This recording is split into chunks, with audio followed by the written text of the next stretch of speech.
Bueno, continuamos con el siguiente trabajo.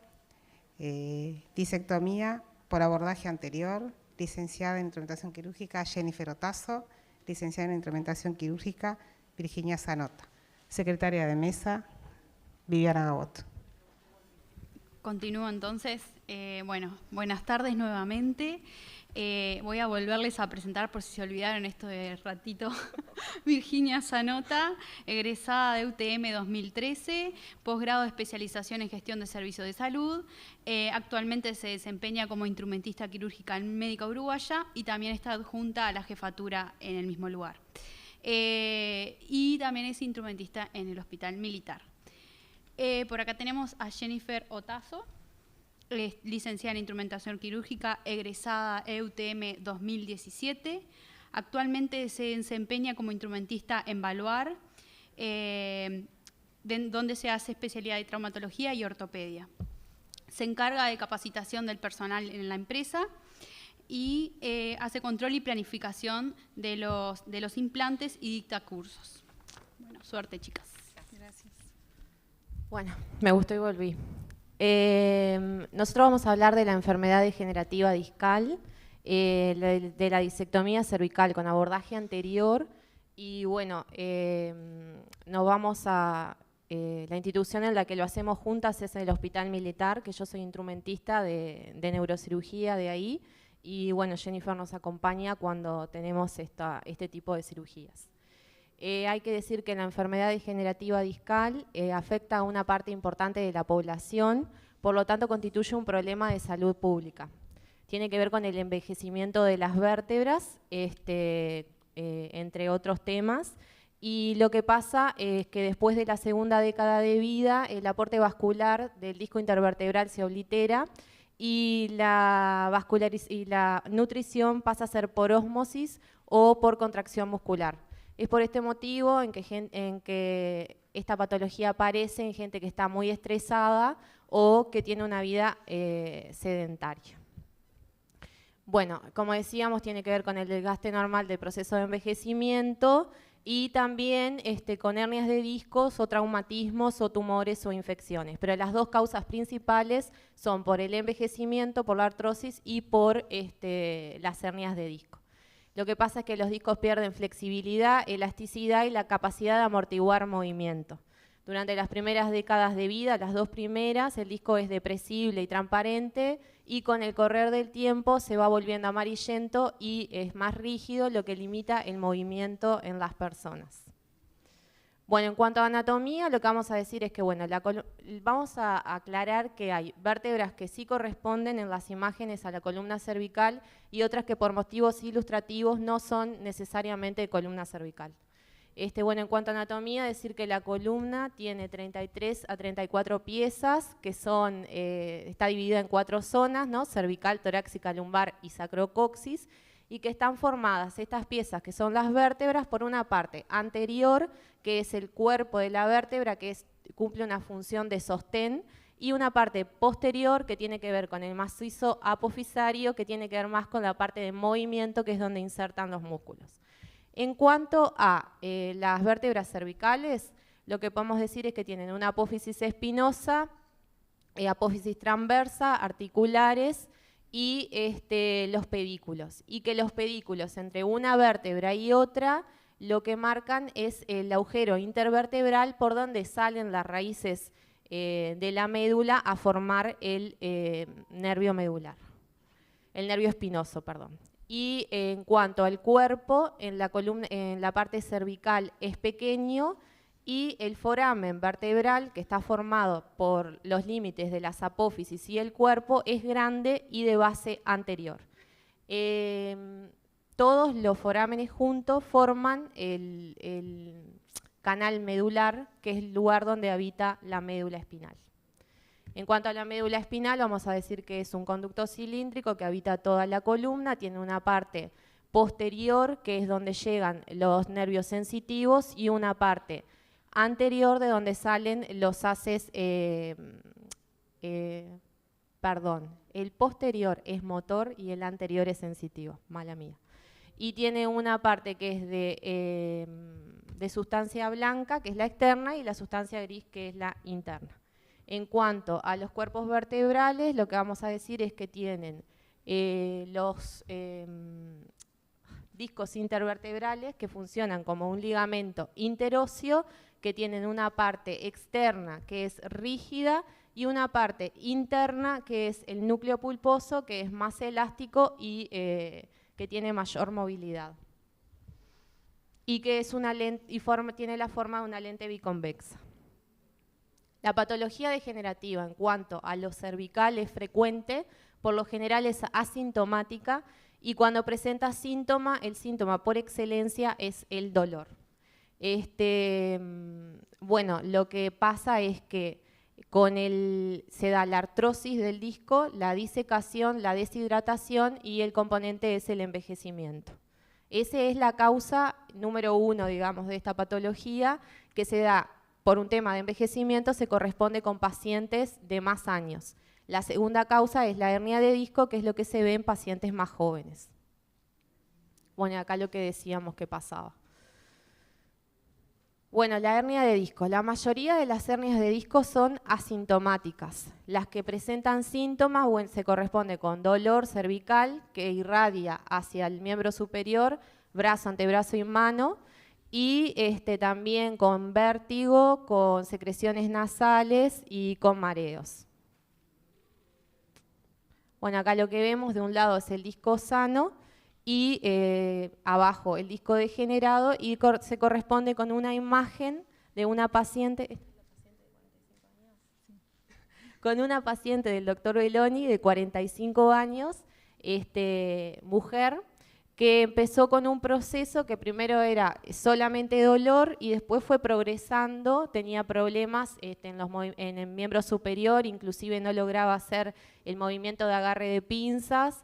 Después de una evolución de 2 meses con tratamiento no quirúrgico, no mejoraba, se le hace la intervención y bueno, y la mejoría fue bastante rápida.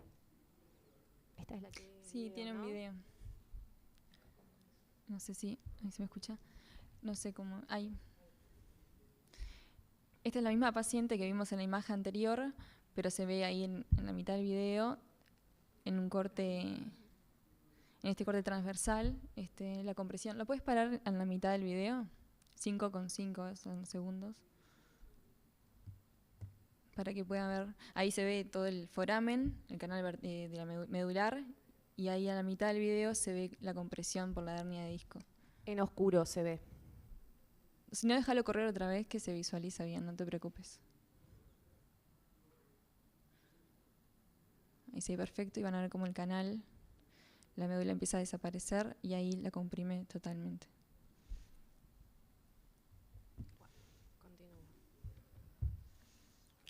Bueno, estas también son imágenes de lo mismo, de niveles afectados con hernias de disco. Y bueno, el tratamiento. El tratamiento en la mayoría de las hernias de disco es no quirúrgico. Analgesia, antiinflamatorios, relajantes musculares, se desaconseja su uso prolongado, fortalecimiento de la musculatura en cuanto el paciente puede recobrar la movilidad, se lo incentiva a que se mueva. Y lo que hay que destacar es que todos estos tratamientos no quirúrgicos por sí solos no presentan buenos resultados, pero combinados logran frenar la sintomatología. Cuando no es suficiente, pasa al tratamiento quirúrgico, que lo que se hace es extirpación del disco, disectomía, extirpación del osteofito, osteofitectomía, y la foraminotomía, que es la ampliación del foramen medular. Lo que hay que decir, que me lo salteé, es que bueno, que es importante esto de la osteofitectomía, tiene que ver con que cuando se da este proceso de envejecimiento, de que la hernia protruye el disco intervertebral, la parte del núcleo pulposo, lo hace con periósteo. Se osifica y va disminuyendo el foramen, y eso es lo que da la sintomatología por el sufrimiento de la médula y de los nervios espinales. Bueno, hay que decir que esta técnica se describe en la década del 50 por Smith y Robinson, y lo que hacían ellos era, para fusionar, ponían injerto óseo, porque aparte de hacer la parte quirúrgica de de la disectomía, la osteofitectomía y la foraminotomía, para lograr estabilidad en el sector que se trata, es necesaria la fusión somática. Entonces ellos lo hacían a través de injerto óseo. Esto después con controles se constata que había falta de unión de todas maneras o una migración del injerto óseo. En la década del 60, Böhler diseña una placa con tornillos y esto es lo que en la actualidad se ha ido mejorando, de modo tal que hoy en día contamos con caja de PIC de titanio o carbono, placas y prótesis de disco. Bueno, el tratamiento quirúrgico. Para un buen tratamiento quirúrgico tenemos que tener presente, ya sabemos, un buen preoperatorio. Para esto, un buen control de la sala, una preparación de la sala con todo el equipamiento habitual que usamos para cualquier procedimiento quirúrgico, más el específico. Para esto necesitamos el específico de esta cirugía, son el microscopio, el cabezal de Mansfield, si no tenemos cabezal de Mansfield, un huevo frito con los rollos adecuados para la posición, el intensificador de imagen y la fuente de energía para la conexión del micromotor y de los eléctricos, tanto monopolar como bipolar. Dale, ¿tenés más? No lo entiendo, perdón. Acá mostramos un microscopio de última generación, son muy pocos los que se encuentran en Latinoamérica. Este es el microscopio del Hospital Militar, creo que hay 2 o 3 nomás acá en Montevideo. Y bueno, este microscopio cuenta con una función de visualización robótica con monitor 3D, permite grabar, sacar fotos y bueno, y con esto también volver hacia atrás en un momento de la cirugía donde se quiera visualizar, ¿verdad? También tiene una función de point loop, como lo ves ahí, que es de autoenfoque, o sea, quiere decir que aunque el microscopio se mueva, se mantiene enfocado, se puede seguir visualizando, y los movimientos XY, que tiene 3 ejes, quiere decir que tiene 3 ejes de movimiento, ¿verdad? No sé si quieres destacar algo más. Ella es experta en esto. No, lo bueno de este microscopio es que como tiene la pantalla, estamos todos viendo lo que están haciendo los neurocirujanos, en nuestro caso, que bueno, eso está buenísimo porque no es verlos a ellos con el microscopio, sino tener una participación más activa en lo que está sucediendo. Bueno, instrumental quirúrgico y accesorio necesario. La caja de columna de neurocirugía, en este caso, que es la que tiene el Hospital Militar, pero todos en cualquier institución vamos a encontrar una caja de columna. Los separadores cervicales, que tanto autoestáticos o manuales, o sea, valvas de diferentes diámetros, separadores de Dawson chicos, más separadores autoestáticos de Cloward.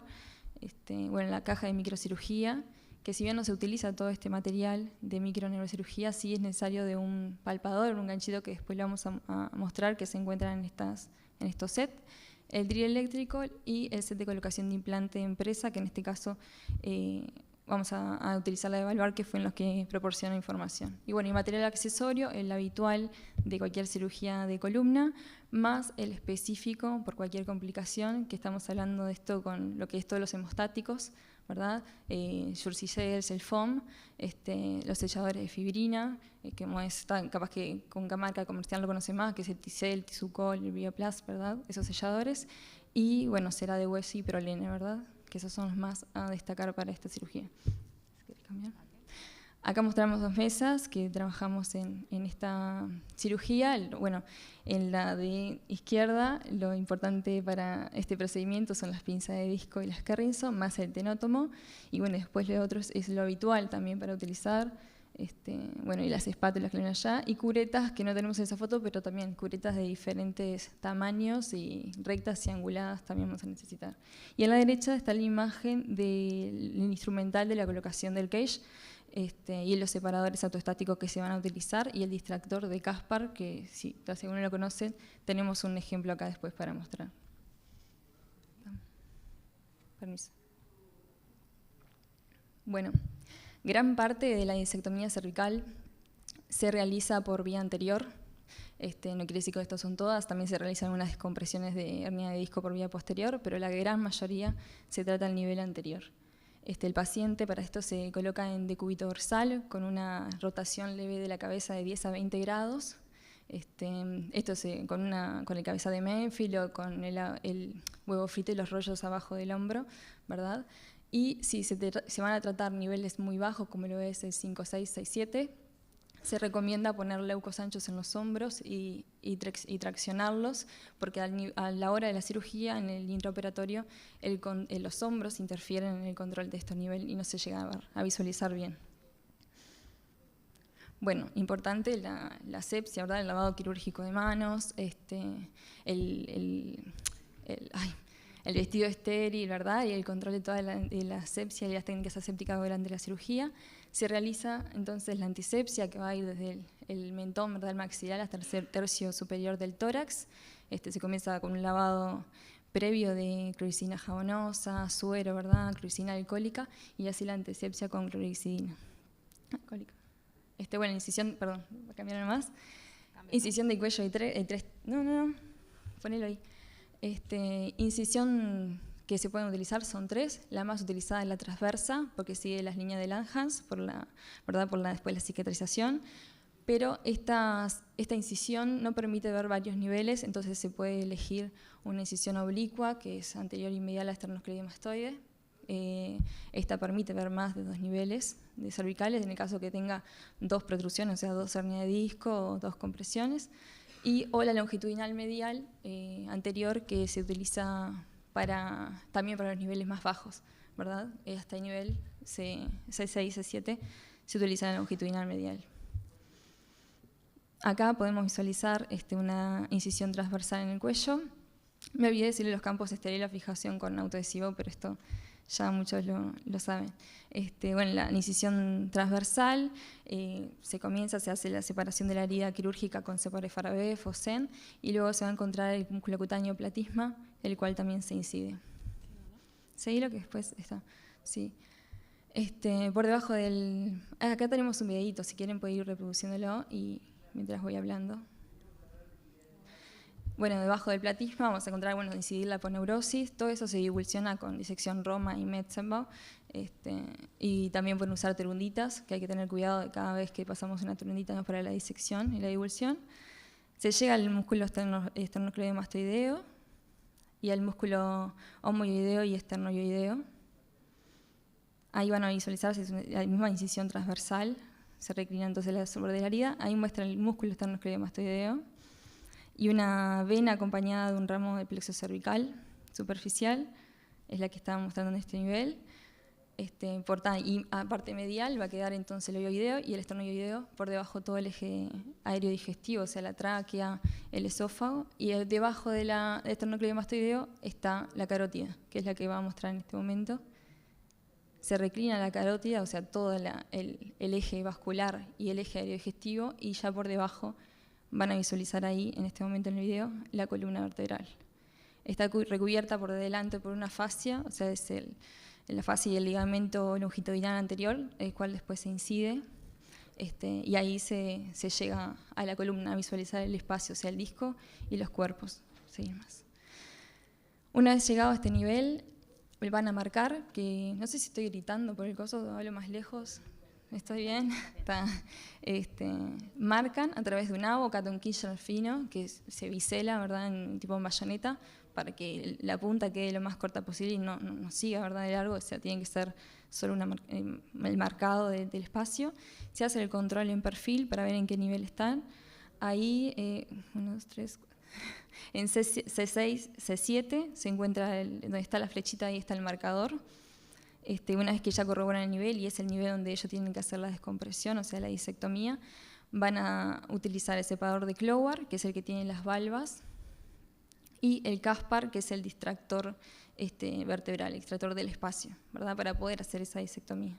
A veces estos espacios, en este caso se visualiza re bien, lo blanquecino es el disco, que uno pensaría lo contrario, ¿no?, pero ese es el disco, y lo oscuro en el medio sería el cuerpo vertebral. Bueno, a este nivel, según la patología que sea, puede estar disminuido el espacio, ¿verdad? No se ve de esta forma, se ve menor, o se ve con osteofitos adelante, o sea, con huesos, ¿verdad?, con osificación, y para eso necesitan la distracción, ¿no?, ¿verdad?, para abrir, para poder sacar esta formación de hueso y poder sacar de esta forma el disco. Acá mostramos la distracción, como se habla, la distracción tiene que ser de una forma cuidadosa, porque no se puede, si hacer una distracción una mayor distracción de lo necesario, después produce un dolor postoperatorio tremendo. Además, se puede elegir mal después el implante, la altura del implante, ¿verdad? Se elige de mal forma, entonces se hace levemente, solo con 1 o 2 milímetros más. En realidad es de 2 a 3, 1 milímetro más sería la caja, pero de 2 a 3 milímetros la distracción para poder trabajar bien en ese espacio. Si quieren, igual no influye mucho. ¿Cómo distraer? Se lo mostramos después. La disectomía. Bueno, una vez que entonces llegaron a la columna, que tienen ahí la separación y la distracción, se comienza con la extirpación del disco. Para esto van a alcanzar el tenótomo, se hace la incisión de las... Sí, de los ligamentos, pero quería decir de los ligamentos, del ligamento en realidad, porque la parte más externa del disco es dura, ¿verdad? Entonces por eso se hace la incisión con el tenótomo, y de ahí se comienza con la utilización de pinza de disco, para curetas, ¿verdad? Y en este momento también se puede usar el micromotor para sacar todo el disco más cercano a lo que es el platillo vertebral, con cuidado de que no se toque el platillo vertebral, porque se puede dañar esa cortical y después esto genera complicaciones para la caja intersomática que se va a colocar. Sí, acá tenemos videitos, si pueden pasarlo, segundos nomás, uno por uno. Ahí es cuando se comienza, entonces con la disectomía se hace la incisión. Incisión no, se incide, digo, el disco. Con el tenótomo, si querés podés pasar el otro nomás, el del lado. Ahí la utilización de curetas, ¿verdad? Diferentes tamaños. Si querés puedes seguir el de abajo a la izquierda. El micromotor, ¿verdad? Que el micromotor también se puede utilizar antes. Me pasó, tuve una experiencia de que estaban en un nivel, o sea, querían marcar un nivel, estaban en esa cirugía, y querían colocar el Kirchner y no podían, pero lo visualizaban a través de rayos y el espacio estaba ahí. Entonces, tenía fueron a la tomografía y tenía todo osteofito en la parte anterior, entonces comenzaron directamente con el drill y luego pudieron hacer la marcación, pero no se podía poner ni siquiera la aguja de marca, ¿verdad? Entonces empezaron con el drill, después sí, las pinzas de disco, las Carrington. Si quieres puedes, sí. No, el último a la derecha, que ahí se muestra... perdón, yo estaba colgada con la experiencia. Una vez que se saca todo el disco, ese es el palpador o el ganchito que se usa para verificar que en la parte posterior del cuerpo no haya quedado ningún restante de disco, que es ahí donde se genera la presión medular, ¿verdad? ¿Podemos pasar nomás? Bueno, y la flexión intersomática. Esto es importante mismo para que la artrodesis se efectúe de buena forma, o sea, que el procedimiento se efectúe de buena manera, que tenga un buen preoperatorio, ya que si no se utiliza esta fusión que antes se hacía con injerto óseo y también se complicaba, esto genera una inestabilidad en la columna, ¿no? O sea, esa columna no queda fija, genera más inestabilidad, o sea, el espacio se reduce y vuelve a generar otra compresión y otro dolor. Entonces, por eso mismo se fusiona y se reconstruye ese espacio que queda libre con un cage. Se puede usar el relleno de injerto autólogo, que tiene que ser tricortical, de la cresta, que realmente ya no se utiliza, ¿no? O injerto de banco, que se usaba peroné, radio, cúbito, se seccionaban esos pedacitos de hueso al nivel que se podía colocar ahí y adelante una placa anterior.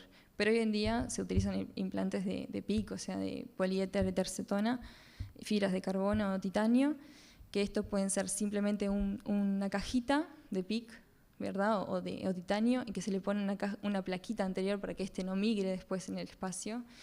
O, bueno, estos cage también pueden ser bloqueados, que quiere decir que este implante tiene tornillos que se fijan en el cuerpo vertebral y entonces no migra, no necesita la placa anterior. Hoy en día también se están utilizando en pacientes jóvenes, más que nada, las prótesis de disco, que no son rígidas, tienen movimiento, permiten rotación y tienen amortiguación. Estos son los ejemplos. El más utilizado es el primero a la izquierda, es el cage bloqueado, ese es de titanio y de PIC, pero existen todos de PIC o todos de titanio, y se bloquea de esa forma, o sea, queda fijo a los cuerpos superior e inferior a través de los tornillos. El de abajo es solo un implante de titanio, el cual se utiliza con las placas, que son las que ven en la parte derecha, y los del medio, tanto el beige como el que tiene una silicona en el medio, y el otro que es, bueno, en la parte más derecha, son las prótesis de disco. Cualquiera de estos implantes son los que se pueden usar para reconstruir ese espacio, o sea, donde se saca la hernia. Acá mostramos cómo se queda uno de los implantes bloqueados. O sea, para esto, una vez que se hace entonces la disectomía, se utilizan diferentes probadores de 4, 5, 6 milímetros, más o menos que corresponden a esas medidas. Se comienza siempre con el más chico y se debe elegir una medida 1 milímetro mayor al espacio que tiene ese disco, ese espacio intersomático. Una vez probado, o sea, se elige, más usado es el de 5 milímetros. Se agarra el colocador del cage, se coloca el cage, que puede ser a través de pequeños impactos, y ahí se coloca el de mechas para cada nivel de tornillo, uno hacia la vértebra superior y otro a la inferior, mechas, y la colocación del tornillo. Por lo general, son el 14 y 16 milímetros son los más utilizados de largo, pero hay de 12, 14, 16 y 18. Acá mostramos cómo queda colocado el cage. Si ven, como este era el titanio y de PIC, atrás tiene una marca que es radiopaca, que eso indica la profundidad del cage, y después, que no tenemos en este momento, pero se saca una radiografía anterior para ver qué tan medial quedó el cage, que tiene que quedar bien medial, ¿verdad? Bueno, después el cierre por planos, o sea, en realidad una vez colocado el cage se hace la hemostasis, y bueno, y si el lugar no quedó, si no fue una cirugía muy sangrante, no es necesario la colocación de un drenaje y se comienza el cierre por plano. Sutura sintética absorbible multifilamento, de 3 ceros, nylon 3 ceros, y bueno, y la curación plana. En el caso de dejarse un drenaje, se retira a las 24 horas, antes de las 24 horas. Las complicaciones. Bueno, el drenaje es para evitar un hematoma sofocante, ¿verdad? Las complicaciones son varias, pero no son habituales, y si se dan son bastante, o sea, para el paciente, ay, no me sale la palabra, o sea, no son graves para el paciente, ¿verdad? O sea, son de mortalidad alta, digamos. Las lesiones de esófago, o en tráquea, la carótida, ¿verdad? Entre todas las estructuras que están ahí en el cuello, el sangrado de la arteria, ¿verdad? La arteria vertebral, que tiene que tener cuidado durante la cirugía, pues se encuentra a ambos lados del cuerpo. La perforación del saco, que para esto tenemos que estar siempre en cuidado, porque cuando se llega a posterior en el disco, ahí está el ligamento amarillo que nos elige, el ligamento longitudinal posterior, y atrás el saco, que se puede lesionar, y para esto tienen que estar preparado el sellador de fibrina y los hemostáticos. Y bueno, la lesión del anillo recurrente, que hoy en día realmente no es habitual, pero hay que tener presente porque el paciente después queda con una disfagia, ¿verdad? O puede tener una parálisis unilateral de las cuerdas vocales. Y ahí dejamos la bibliografía, nomás que utilizamos, son varias. Y muchas gracias.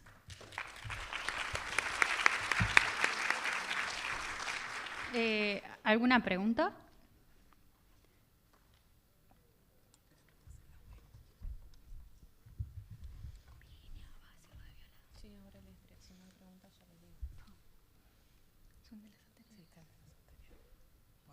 Ya una señora quiere hacer una pregunta.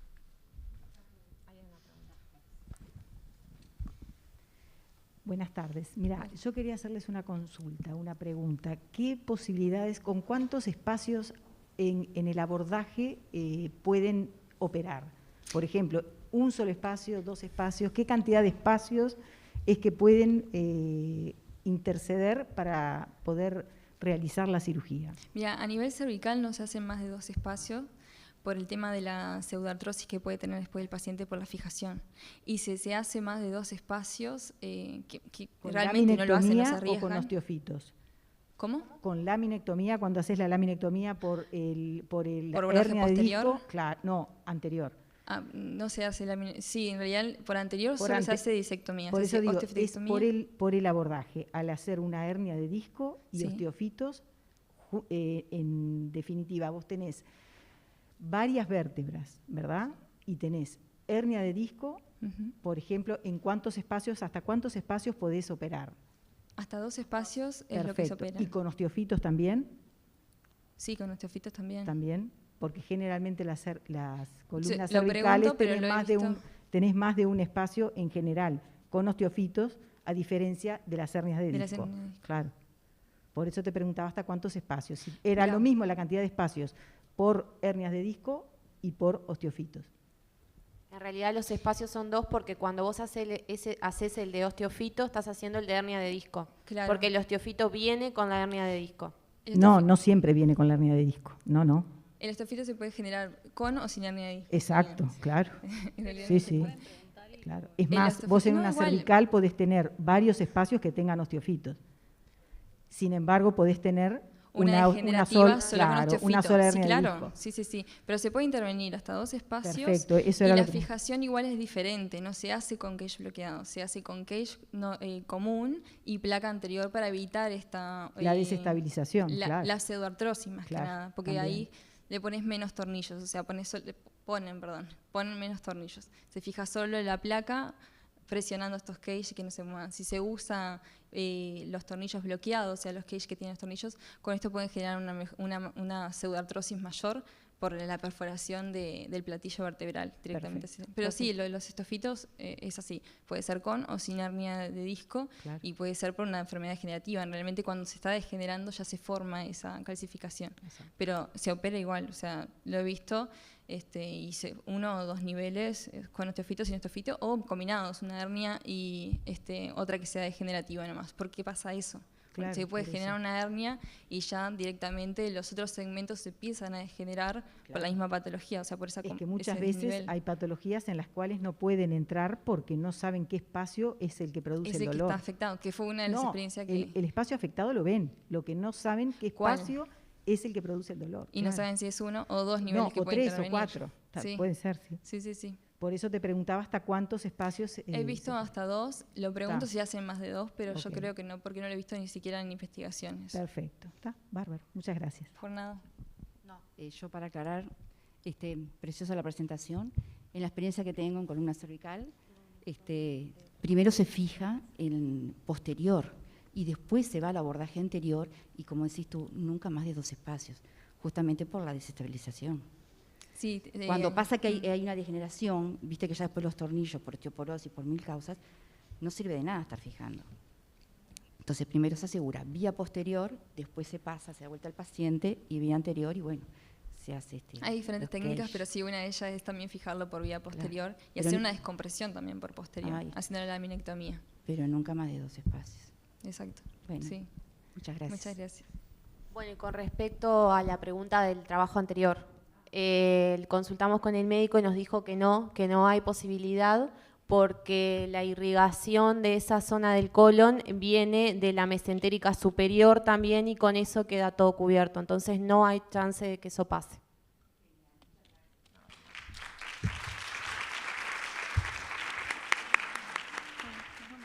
No sé si, perdón, si alguien no conoce el distractor vertebral, no hay problema, lo tenemos acá, lo podemos mostrar. Bueno, por el día de hoy terminamos con las actividades. Los esperamos mañana, 8:30. Y una cosa que quería aclarar, para los trabajos que se presenten mañana, si tienen videos para descargar, cuando presenten el pendrive o en la modalidad que ustedes traigan el trabajo, tienen que ir para que se los descarguen, porque si pasan el link o el enlace, después tenemos problemas justo para la reproducción de los videos. ¿Tá? Bueno, gracias, los esperamos.